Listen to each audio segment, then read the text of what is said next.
പ്രവാസികളായ ആളുകൾ നാട്ടിലേക്ക് ഏതെങ്കിലും ഒരു നിയമപ്രശ്നവുമായി ബന്ധപ്പെട്ട് പോയി കഴിഞ്ഞാൽ 10-20 ദിവസത്തെ ലീവ് എടുത്ത് പോവും, പിന്നെ അതൊന്നും സാധ്യമാവാതെ തിരിച്ചു വരും. അപ്പോൾ ഓൺലൈനായിട്ട് ഈ നിയമപ്രശ്നങ്ങൾക്ക് പരിഹാരം കാണാനുള്ള വഴികളുണ്ട്, നോർക്ക വഴിയൊക്കെ ഉണ്ട് എന്നൊക്കെ നമ്മൾ അറിയാം.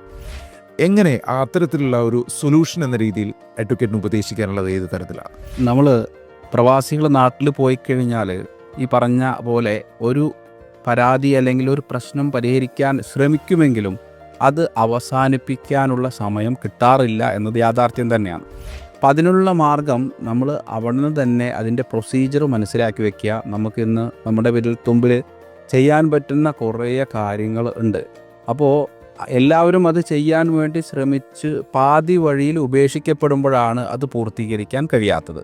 ഇപ്പോൾ നമ്മളുടെ പരാതി ഒരു പക്ഷേ ഒരു പോലീസുമായി ബന്ധപ്പെട്ടാവാം, അല്ലെങ്കിൽ ഒരു വില്ലേജ് ഓഫീസിലാവാം, അതുമല്ലെങ്കിൽ ഇലക്ട്രിസിറ്റി ഓഫീസിലാവാം. ഇതിനൊക്കെ നിലവിൽ എല്ലാവർക്കും ഇമെയിൽ ഐ ഡിയും അതുപോലെ തന്നെ കസ്റ്റമർ കെയർ കംപ്ലയിൻറ്റ് സംവിധാനവും അതിൻ്റെ മുകളിലേക്കുള്ള സംവിധാനവും ഓംബുഡ്സ്മാൻ പോലെയുള്ള സംവിധാനവും ഒക്കെ ഉണ്ട്.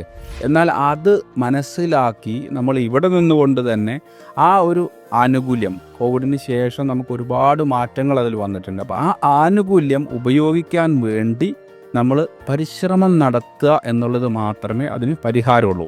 നമ്മുടെ ഭാഷയിൽ അതൊരു അപേക്ഷയായി തയ്യാറാക്കി അത് നൽകി അതിന് സമയാസമയങ്ങളിൽ മറുപടി ലഭിക്കുന്നില്ലെങ്കിൽ അത് ഫോളോ അപ്പ് ചെയ്യാൻ നമ്മൾ തയ്യാറാവണം. എനിക്ക് ഒരുപക്ഷെ നിങ്ങൾക്ക് നോർക്ക വഴി ചെയ്യാം, കോൺസുലേറ്റ് വഴി ചെയ്യാം എന്നൊക്കെ നമ്മൾ പറയാറുണ്ട്. എന്നാൽ അതിലുപരി അത് എങ്ങനെ ചെയ്യണമെന്ന് അറിയാത്തതും സമയമില്ലാത്തതുമാണ് പലരെയും ഇതിൽ നിന്നും പിന്തിരിപ്പിക്കുന്നത്. ഇപ്പോൾ നമ്മൾ സോഷ്യൽ മീഡിയയിൽ ചിലവഴിക്കുന്ന കുറച്ച് സമയമൊക്കെ ഒഴിവാക്കി ഇതിനു വേണ്ടി പരിശ്രമിച്ചാൽ ChatGPTയുടെ സഹായം തേടാം, ഗൂഗിൾ സഹായം തേടാം. അതുമല്ലെങ്കിൽ നമുക്ക് അതിൻ്റെ ഒരു വെബ്സൈറ്റിൽ പോയി കഴിഞ്ഞാൽ തന്നെ നമുക്ക് വളരെ വ്യക്തമാണ്. നമ്മൾ ഫോൺ വിളിച്ച് ചോദിക്കുമ്പോഴുള്ളൊരു പ്രശ്നം, ആ ചോദിച്ചതിന് രേഖയുണ്ടാവാറില്ല. നേരെ നിങ്ങൾ ഡോക്യുമെൻ്റായിട്ട് ഇമെയിൽ അയക്കുമ്പോൾ അതിന് രേഖയുണ്ടാവും. അതുകൊണ്ട് ആ ഉദ്യോഗസ്ഥർ അതിന് മറുപടി നൽകാൻ ബാധ്യസ്ഥരാണ്. മറന്നാൽ പോലും രേഖകളിലൂടെ അവരെ ഓർമ്മിപ്പിക്കാനും അവരത് നിശ്ചിത സമയത്തിനുള്ളിൽ പരിഹരിച്ച് തന്നില്ലെങ്കിൽ അടുത്തൊരു അതോറിറ്റിയെ സമീപിക്കാനും നമുക്ക് കഴിയണം.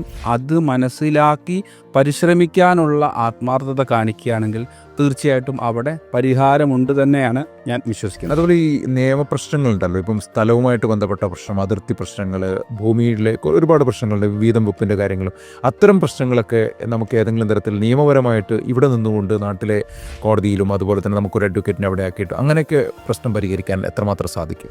ചില പ്രശ്നങ്ങൾ നമുക്ക് നമ്മുടെ സാന്നിധ്യം നിർബന്ധമാണ്.